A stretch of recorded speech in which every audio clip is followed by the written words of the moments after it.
داجی ما یو خبره بیا کوله. څه خبره کې بیا؟ ما مونږ 3 کاله د خپل تر نورخان سره پتنا او ناروغي وساتله. لکه دغه سره زمونږه ورانه ده. نو زه وایم چې که مونږ ورشو د هغه پورې او دغه سره د خپلې ځانې روغه وکړو نو بیا نو دا به د ثواب خبره هم بل ما په دې کتابونو کې پړاو کړو زمونږ چې څومره د روانو وختونو چیلنجونه دي هغه په نفرتونو نه کېږي، هغه په مینه او په محبت باندې په امن باندې کېږي. نو زه وایم چې مونږ لاړ شو نورخان چاچا له او د هغه نه معافي وغواړو او د خپل طرف نه ورسره صرف د الله جل جلاله د رضا دپاره روغه وکړو چې نور مونږ د دې بې اتفاقۍ او د دښمنۍ په دې اور کې نه سوځو. ارشده ما په مختلفو محفلونو کې د بې غیرته خلکو ذکر اورېدلی و، خو ستا په شان بې غیرته مې په خپلو سترګو اوس ولید هم. ته یو ډېر زیات بې غیرته انسان یې. ستا پلار خو یو غیرتي سړی دی چې دا ته څنګه بې غیرته پیدا شوی؟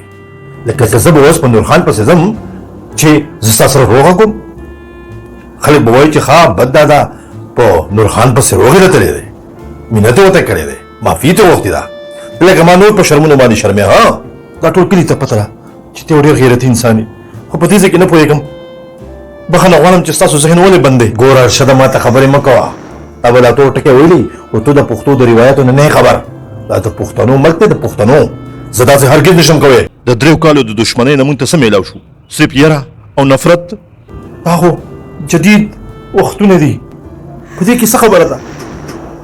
داجي بس زما مخکرنۍ فیصله واوره چې که ته نه تیارېږې نورخان چاچا ته روغې ته، نو زه به سبا نورخان چاچا له په خپله ځم، زه به ترې معافي غواړم او د خپل طرف نه به ورسره زه دښمني ختموم. هغه زما تره دی او زه یې د بچي په ځای یم او د هغې نه وروسته به نیوز کانفرنس کوم چې زما د خپل پلار سره هېڅ حق نشته او نه زما سره څه حق شته. زه په دغې دښمنۍ کې نور ځان د اور لړمونه نه جوړم. نو زه به د دې خلاف اواز اوچتوم، ستا نه د خپل بچي په حیث باندې به زه حق کېږم. ستا سره به دغې دښمنۍ کې نور بلکل نه ودرېږم. زه به سبا ځم، دا زما فیصله ده، نوره ستا خوښه ده، نوره ستا ارشده بس ارشده.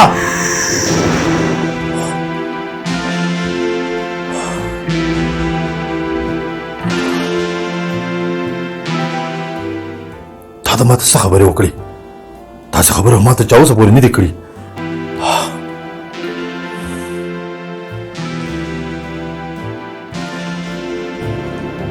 ارشده بچې او داجي پرون چې تا کې مې خبرې کړې دي هغې باندې ما ډېر سوچ وکړو. زه چېرته چا پړ کړی نه یم، زه په اولني ځل باندې ستا خبرو پړ کړم.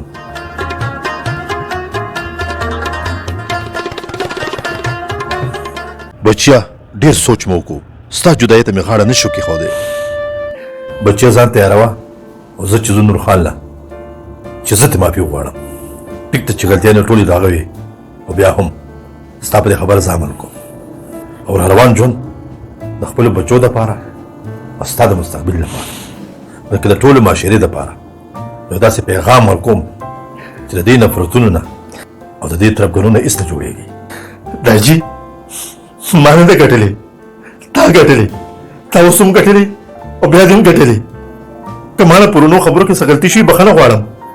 داجي زه ستا زوی یم، زه ستا وینه یم. داجي ته چې څنګه وایې هغه شان به کوو.